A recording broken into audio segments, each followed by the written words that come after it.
శ్రీ విద్య లఘు పరిచయం మూడవ భాగం. ప్రవచనం మధురవక్త డాక్టర్ పోలేపెద్ది రాధాకృష్ణమూర్తి. ఇప్పుడు రాబోతూ ఉన్నటువంటి శీర్షిక మంత్రజపం విధానం. ఏ అనుష్ఠానంలోనైనా మంత్రం అనేది, మంత్రజపం అనేది చాలా ప్రధానమైనటువంటి విషయం కదా. ఆ మంత్రాన్ని ఎట్లా జపించాలి, దానికి ఒక విధానం అనేది ఉన్నదా, ఒకవేళ ఉంటే అదేమిటి అనే విషయాన్ని గురించి మనం ఈ శీర్షికలో ప్రస్తావించుకుందాం. ఒక్కొక్క దేవతకి ఒక్కొక్క మంత్రం ఉంటుంది. అది మనందరికీ కూడా తెలిసినటువంటి విషయమే.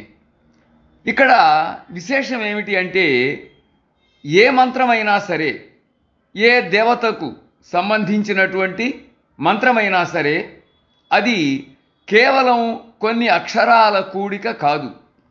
ఆ మంత్రం ఆ మంత్రాధి దేవతకు సూక్ష్మ రూపం అని మన మంత్రశాస్త్రవేత్తలు ఏనాడో సెలవిచ్చారు.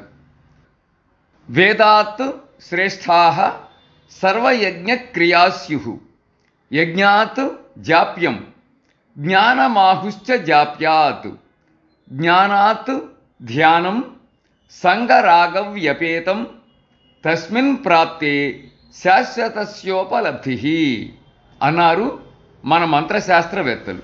అంటే అన్నింటికన్నా వేద పఠనం గొప్పది. ఆ వేద పఠనం కంటే వేదోక్త కర్మానుష్ఠానం, అంటే వేదములో ఏ కర్మలనైతే చెప్పారో ఆ కర్మలని చిత్తశుద్ధితోటి అనుష్ఠించటం, దానికంటే కూడా జపం, ఆ జపం కంటే జ్ఞానం, జ్ఞానము కంటే ధ్యానం గొప్పవి అని దీని తాత్పర్యం. ఈ ధ్యానము సంగరాగాలు లేనిది గనక అయినట్లయితే, అంటే సంగము కానీ రాగము కానీ లేకపోయినట్లయితే, ఆ సాధకుడికి ముక్తి అనేది కరతలామలకమే అని దత్తాత్రేయుడు అన్నాడు. ఈ విషయాన్ని చెప్పింది ఎవరండి? దత్తాత్రేయుడు చెప్పాడు. మంత్రాధిదేవతతో ఐక్యాన్ని సాధించటమే మంత్రజపానికి ప్రధానమైనటువంటి లక్ష్యం. వాచికశ్చ తథోపాంశుః మానసస్య జపస్త్రిధా ఉత్తరోత్తరముత్కృష్టః సర్వపాప ప్రణాశనం.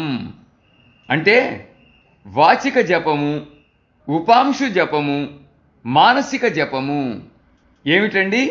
వాచిక జపము, ఉపాంశు జపము, మానసిక జపము అని జపము 3 విధాలుగా ఉంటుంది. ఇవి ఒకదానికన్నా మరొకటి శ్రేష్టమైనది అని అగ్నిపురాణం చెబుతూ ఉన్నది. అందరికీ వినపడేట్లుగా బిగ్గరగా చదవటం, దీనిని వాచిక జపము అని అంటారు.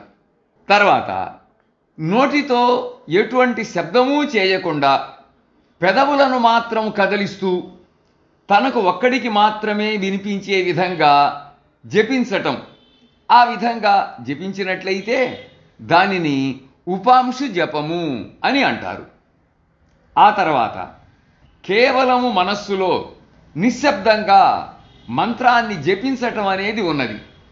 దానిని మానసిక జపము అని అంటారు. అందువలనే మంత్రజపానికి స్నానము, భోజనము, హోమము అనేటటువంటి మరొక 3 కూడా కలిపి ఈ 4 సమయాలలో మౌనము తప్పనిసరి అని అన్నారు మనవాళ్ళు. స్నానేన భోజనే హోమే జపే మౌనం సమాచరేత్ అని దీనికి ప్రమాణం. మునుకొని లెక్కెడని జపమ్ము ముఖ్యం బగునే అన్నారు మన సత్కవీశ్వరులు. మనం ఏ జపము చేసినప్పటికీ చక్కగా లెక్కబెడుతూనే చేయాలి అని దీని తాత్పర్యం. దీనికి మనం సాధారణంగా, అంటే ఈ జపం చేయటానికి మనం సాధారణంగా అంగుళిమాలను ఉపయోగిస్తాం. అంటే కుడి చేతి వ్రేళ్ల కణుపులతో లెక్క పెట్టడం అన్నమాట. ఏ 10 గాని 25 గాని జపము గనక చేయాలంటే ఈ విధానం సరిపోతుంది. కానీ వందలలో వేలలో జపం చేయాలంటే మాత్రం జపమాలను ఉపయోగించవలసిందే. అంగుళిమాల అనేది ఇక్కడ ఉపయోగపడదు. జపమాలతో లెక్కించటానికి ముందుగా దానిని అంటే ఆ జపమాలను ఒక మంచి పళ్ళెంలో ఉంచి కొన్ని అక్షతలను దాని మీద చల్లాలి. 2 పుష్పాలను ఆ జపమాల మీద ఉంచాలి. ఆ తరువాత అక్షమాలికాయై నమః అంటూ దానికి సభక్తికంగా చక్కగా నమస్కరించాలి. ఈ మంత్రానికి ముందు 2 బీజాక్షరాలు ఉంటాయి. అంటే అక్షమాలికాయై నమః అనేటటువంటి మంత్రానికి ముందు 2 బీజాక్షరాలు ఉంటాయి. వాటిని మన గురువు గారు మనకు చెబుతారు. ఆ తరువాత అంటే అక్షమాలికాయై నమః అంటూ నమస్కారం చేసిన తరువాత మాలే మమ మహామాయే సర్వశక్తి స్వరూపిణి చతుర్వర్గస్త్వయిన్యస్తః తస్మాన్మే సిద్ధిదా భవ అవిఘ్నం కురు మాలే త్వం గృహ్ణామి దక్షిణే కరే జపకాలే చ సిద్ధ్యర్థం ప్రసీద మమ సిద్ధయే. ఓం అక్షమాలాధీశ్వరి సుసిద్ధిం దేహి దేహి సర్వసిద్ధిం పరికల్పయ పరికల్పయ మే స్వాహ అంటూ పై 2 శ్లోకాలను ఆ తర్వాత మనం చెప్పుకున్నటువంటి మంత్రాన్ని చదివి ఆ తరువాత మూల మంత్రాన్ని జపించాలి. ఇది అసలైనటువంటి విధానం. తర్వాత రాబోతూ ఉన్నటువంటి శీర్షిక పునశ్చరణము. గురువుగారి ద్వారా మనము మంత్రోపదేశాన్ని పొందుతాము కదా. ఆ పొందినటువంటి మంత్రాన్ని భక్తి శ్రద్ధలతోనూ ఏకాగ్ర చిత్తముతోనూ పునఃపునః అంటే అనేక పర్యాయాలు జపిస్తూ ఉండటాన్ని పునశ్చరణము అని అంటారు. ఆ విధంగా మంత్రానుష్ఠానం కనుక చేసినట్లయితే ఈ పునశ్చరణం వలన మంత్రాధిష్టాన దేవత ఆ ఉపాసకుణ్ణి కరుణిస్తుంది. ఆ ఉపాసకుడి అభీష్టం సిద్ధిస్తుంది. ఇప్పుడు మనము ఆసనము అనేటటువంటి విషయాన్ని గురించి కొన్ని విషయాలు తెలుసుకుందాం.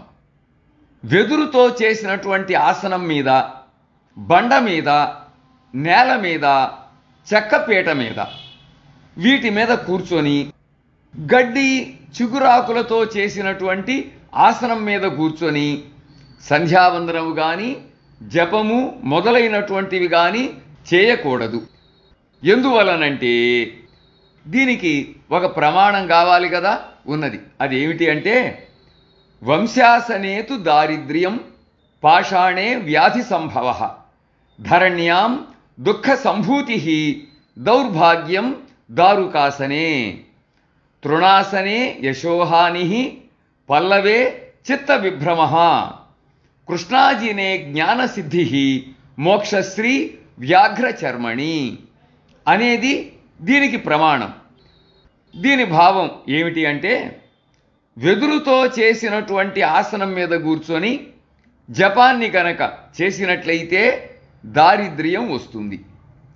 బండ మీద కూర్చొని ధ్యానము గనక జపము గనక చేసినట్లయితే వ్యాధి వస్తుంది, రోగం వస్తుంది.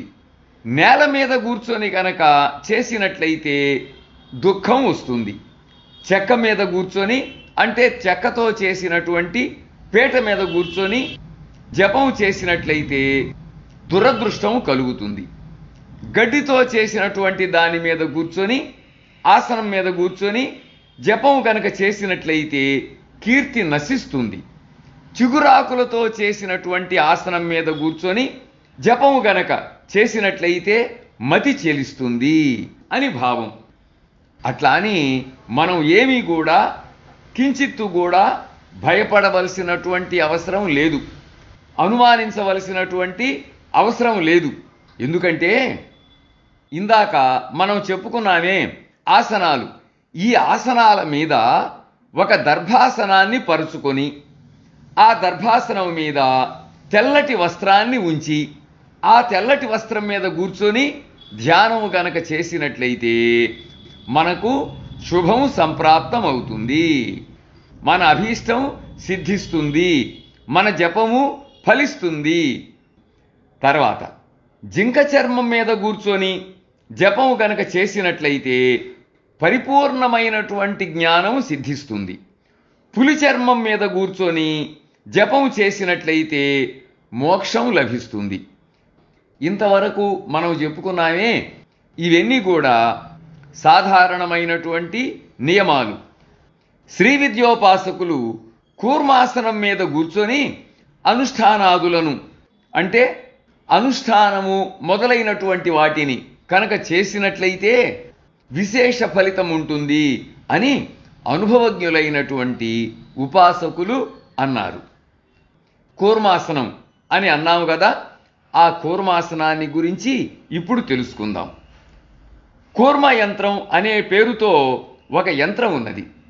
శ్రీచక్రానికి లాగానే ఈ కూర్మ యంత్రాన్ని రచించటానికి ఒక నిర్దిష్టమైనటువంటి విధానము కూడా ఉన్నది.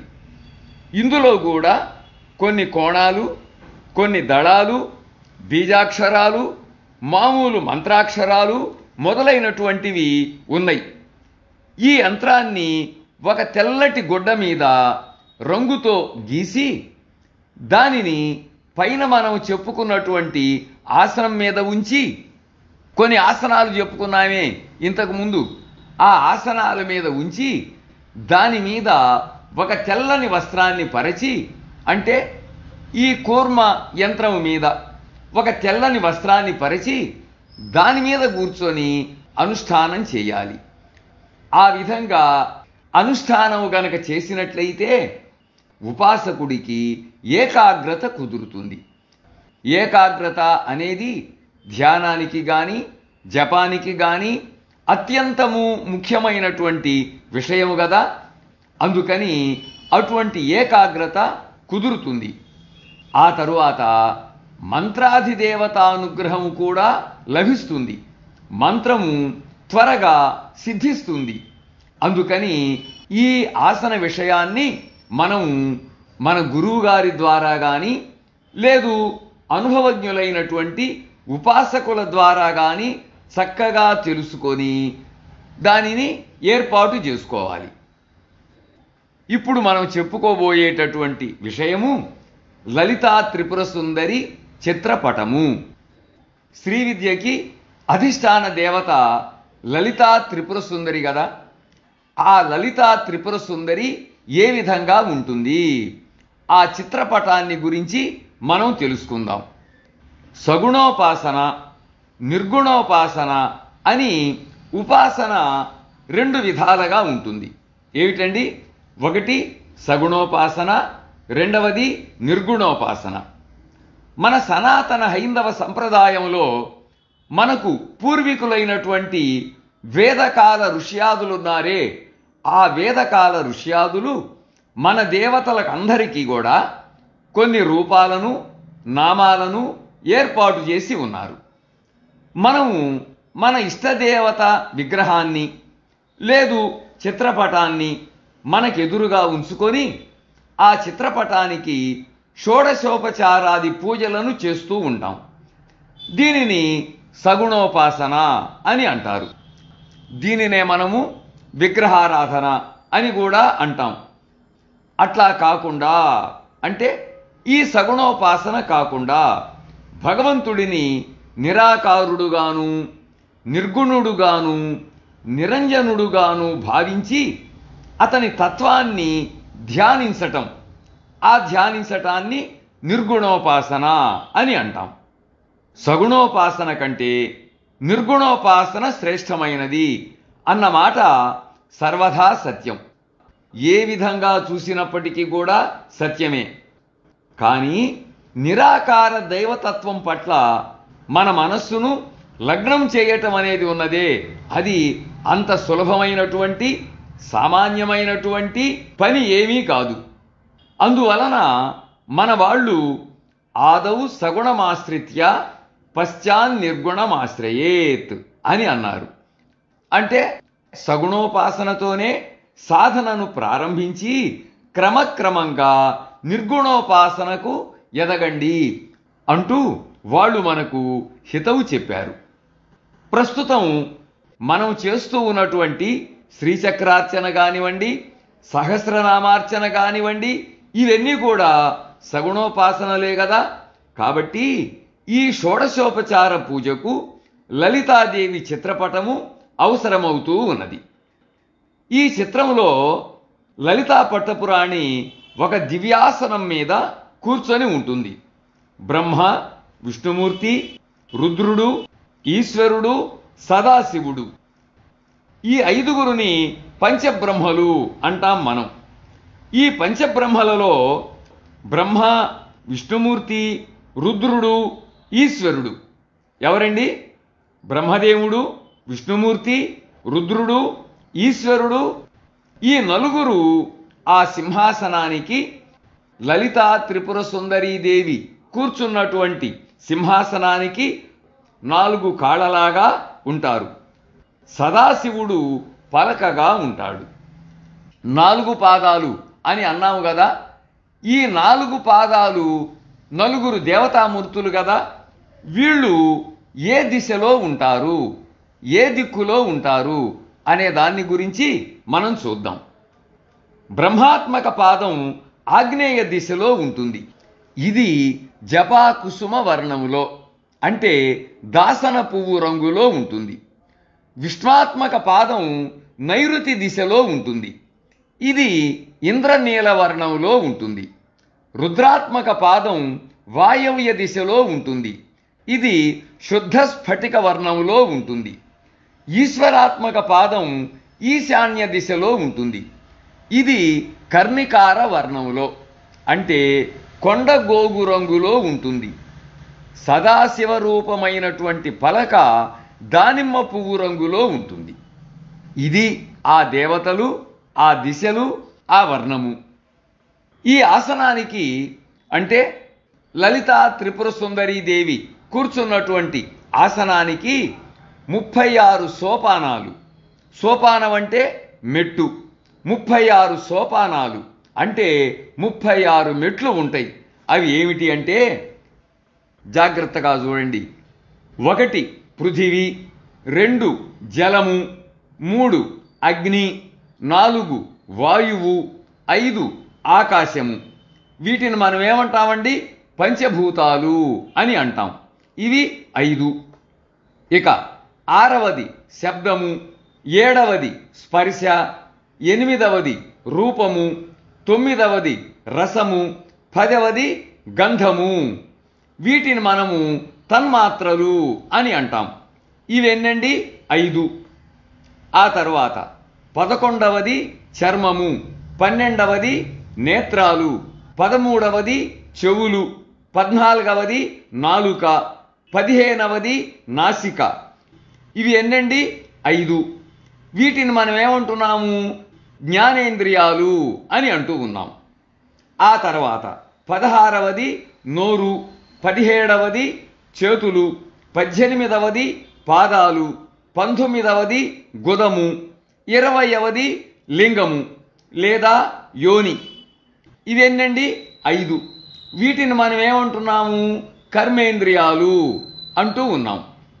ఆ తర్వాత 21వది అహంకారము, 22వది బుద్ధి, 23వది మనస్సు, 24వది ప్రకృతి, 25వది పురుషుడు, 26వది నియతి, 27వది కాలము, 28వది రాగము, 29వది కళ, 30వది విద్య, 31వది మాయ, 32వది శుద్ధ విద్య, 33వది ఈశ్వరుడు, 34వది సదాశివుడు, 35వది శక్తి, 36వది శివుడు. లలితాదేవి అధివసించి ఉన్నటువంటి, కూర్చొని ఉన్నటువంటి ఆసనానికి ఈ 36 కూడా 36 సోపానాలు, అంటే మెట్లు. లలితాదేవికి ఎడమవైపున లక్ష్మీదేవి, కుడివైపున సరస్వతీదేవి నిలువబడి వింజామరలతో వీస్తూ ఉంటారు. ఆ వైభవం చూడండి. లలితా త్రిపుర సుందరి వైభవం ఎట్లా ఉన్నదో చూడండి. ఆమెకి ఎడమవైపున లక్ష్మీదేవి, కుడివైపున సరస్వతీదేవి నిలువబడి వింజామరలతో వీస్తూ ఉంటారు. మరికొంతమంది దేవతలు ఆమెను పరివేష్టించి ఉంటారు. ఇటువంటి చిత్రాన్ని ఎదురుగా ఉంచుకొని అర్చన గాని, మంత్రజపము గాని, దేవీ స్తోత్ర పారాయణము గాని చేసినట్లయితే మన మనస్సు చక్కగా దేవి పట్ల లగ్నమవుతుంది. మనము చేసేటటువంటి అర్చనాదులన్నీ కూడా, ఆ అర్చన కానివ్వండి, ఆ జపము కానివ్వండి, ఆ ధ్యానము కానివ్వండి, ఏవైనా సరే చక్కగా సఫలాలైతాయి అని తాత్పర్యం. ఇది ఋషి ఉవాచ, ఋషీశ్వరుల మాట. ఇక ఇప్పుడు మనం తెలుసుకోబోయేటటువంటి, మనం ప్రస్తావించుకోబోయేటటువంటి విషయం అంగన్యాస కరన్యాసాలు, మంత్ర పల్లవాలు. ఏ మంత్రానుష్ఠానంలోనైనా అంగన్యాస కరన్యాసాలు అంటే అంగన్యాసాలు, కరన్యాసాలు, మంత్ర పల్లవాలు ఇవి తప్పనిసరిగా ఉంటూనే ఉంటాయి. ఒకటి అంగుష్టం అంటే బొటన వ్రేలు, రెండవది తర్జని అంటే చూపుడు వ్రేలు, మూడవది మధ్యమం, నాలుగవది అనామికం, అనామికం అంటే ఉంగరపు వ్రేలు, ఐదవది కనిష్ఠికం అంటే చిటికెన వ్రేలు. వీటిని మనం కరభాగాలు అంటాం, అంటే చేతి భాగాలు. ఆ తర్వాత ఒకటి హృదయం, రెండు శిరస్సు, మూడు శిఖ, నాలుగు కవచం, ఐదు నేత్రం, ఆరు అస్త్రం. ఇవెన్నండి? ఆరు. ఈ ఆరింటిని మనము షడంగాలు అని అంటాం.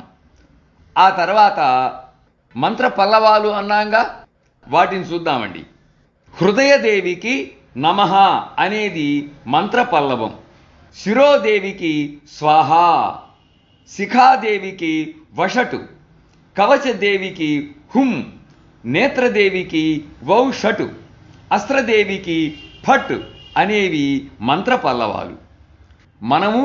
మనం అనుష్ఠించబోయేటటువంటి మంత్రభాగాలను చదువుతూ ఈ కరభాగాలలోనూ అంగాలలోనూ మంత్రపల్లవ సహితంగా మంత్రదేవతను న్యాసం చేస్తాం, అంటే ఆవాహన చేస్తాం. ఈ విధానాన్నే అంగన్యాస కరన్యాసాలు అని అంటారు. ఇది మంత్రభాగము కనుక ఈ మంత్రభాగాన్ని నేను ప్రస్తుతము ప్రత్యక్షంగా చెప్పటం లేదు. ఇది మన గురువు గారు మనకు చక్కగా చెబుతారు, నేర్పిస్తారు. వారి ద్వారా తెలుసుకోవటమే సముచితంగా ఉంటుంది అని నా సవినయ విన్నపం. ఇక తరువాత ఇప్పుడు మనం తెలుసుకోబోయేటటువంటి, మనం ప్రస్తావించుకోబోయేటటువంటి విషయం పంచోపచారాలు. గంధము, పుష్పము, ధూపము, దీపము, నైవేద్యము. ఏమండి? గంధం, పుష్పం, ధూపం, దీపం, నైవేద్యం, ఈ ఐదింటిని పంచోపచారాలు అని అంటారు. అంటే 5 ఉపచారాలు అని భావం. తరువాత తాంబూలం అనేది ఉంటుంది. లమిత్యాది పూజలో, జాగ్రత్తగా చూడండి, లమిత్యాది పూజలో వీటిని అమ్మవారికి సమర్పించటం అనేది అనాది కాలంగా మనకు సంప్రదాయంగా వస్తూ ఉన్నది. ఇక ఇప్పుడు మనం తెలుసుకోబోయేటటువంటి, మనం ప్రస్తావించుకోబోయేటటువంటి విషయం లమిత్యాది పూజ. ఈ లమిత్యాది పూజని మానసిక పూజ అని కూడా అంటారు. లం ఇతి ఆది లమిత్యాది అంటే లం మొదలైనటువంటివి అని అర్థం. లం మొదలైనటువంటి బీజాక్షరాలు 6.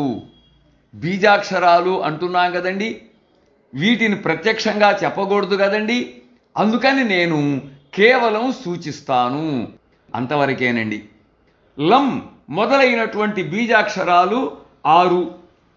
ఆ తర్వాత 1 పృథివీ, 2 జలము అంటే అమృతము, 3వది అగ్ని, 4వది వాయువు, 5వది ఆకాశము, 6వది సమస్తము లేదా సర్వము అనే తత్వాలున్నాయి. ఈ తత్వాలు 6 ఉన్నాయి.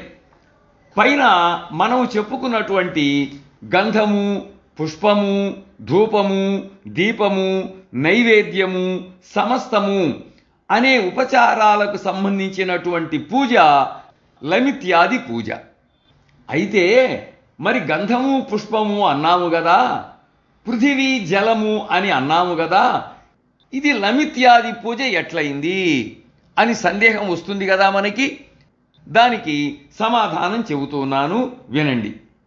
ఈ లమిత్యాది పూజలో అంటే ఈ మానసిక పూజలో ఇప్పుడు జాగ్రత్తగా వినండి. లం అనేటటువంటి మొదటి బీజాక్షరాన్ని చెప్పి పృథివీ తత్వాత్మిక అయినటువంటి లలితా త్రిపుర సుందరీదేవికి గంధాన్ని సమకూరుస్తున్నాను అని సంస్కృతంలో ఒక మంత్రాన్ని చెబుతారు.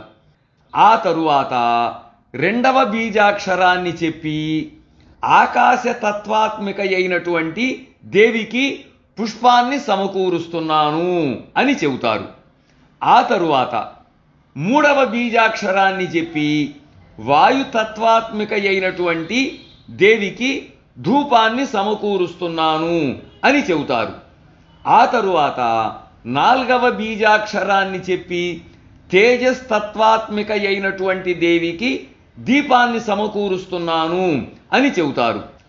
ఆ తరువాత 5వ బీజాక్షరాన్ని చెప్పి అమృత తత్వాత్మిక అయినటువంటి లేదా ఆపస్తత్వాత్మిక అయినటువంటి దేవికి అమృత నైవేద్యాన్ని సమకూరుస్తున్నాను అని చెబుతారు.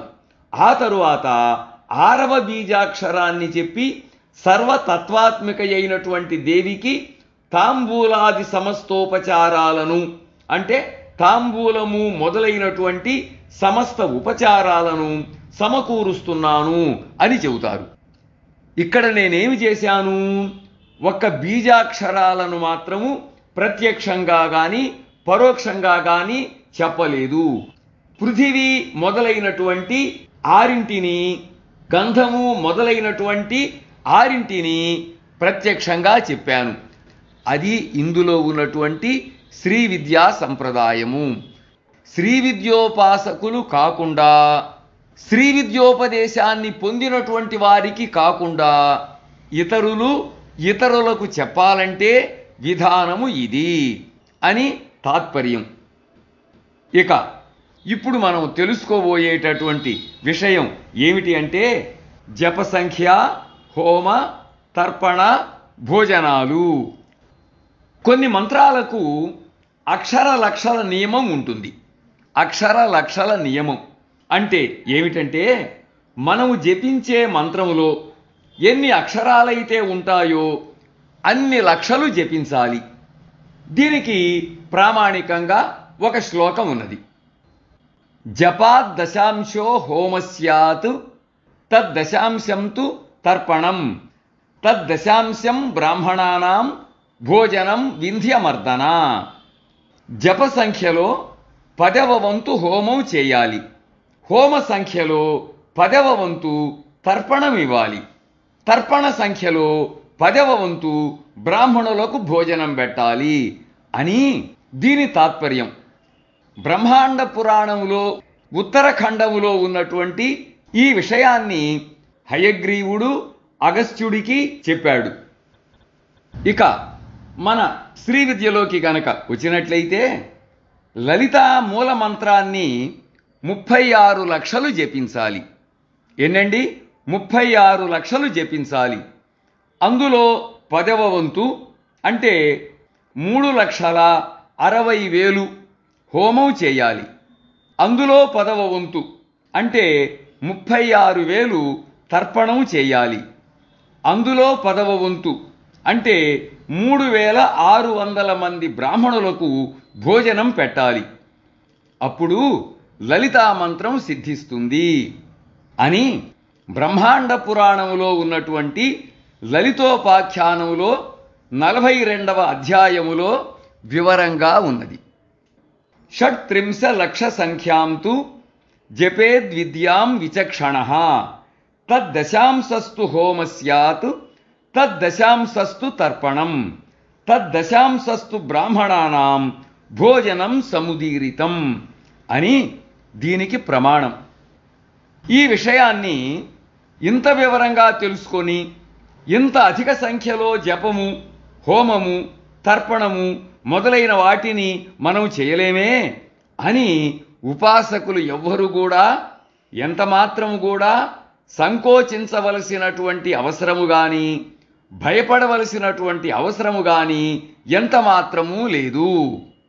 ఎందుకంటే ఈ మంత్రాన్ని, అంటే లలితా మూల మంత్రాన్ని 1,00,000 జపం కనుక చేసినట్లయితే వారికి ఈ ఫలితం ఉన్నది, 2,00,000 జపం చేసిన వారికి ఈ ఫలితం ఉన్నది అంటూ ఆ అధ్యాయంలోనే చూడండి, ఆ అధ్యాయంలోనే హయగ్రీవుడు అగస్త్యుడికి స్వయంగా చెప్పాడు. కాబట్టి మనము జప సంఖ్య విషయములో భయపడవలసినటువంటి అవసరము ఎంత మాత్రమూ లేదు అని తాత్పర్యం.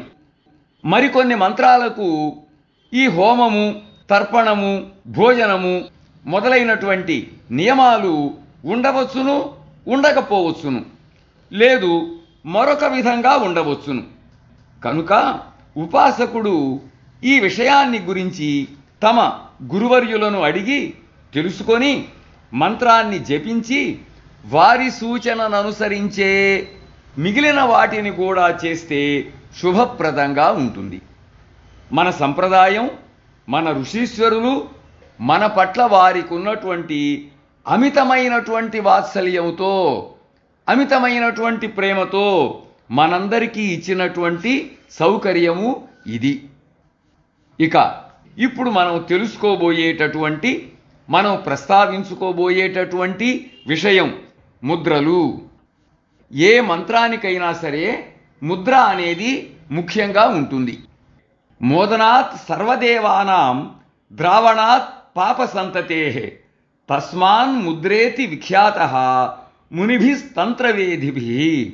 అంటే సర్వదేవతలకు మోదాన్ని, ఆనందాన్ని కలిగిస్తుంది గనుక, ఉపాసకుల పాప సమూహాలను నశింపజేస్తుంది గనుక ఇది ముద్ర అని తంత్రవిధులైనటువంటి మన మునీశ్వరులు అన్నారు.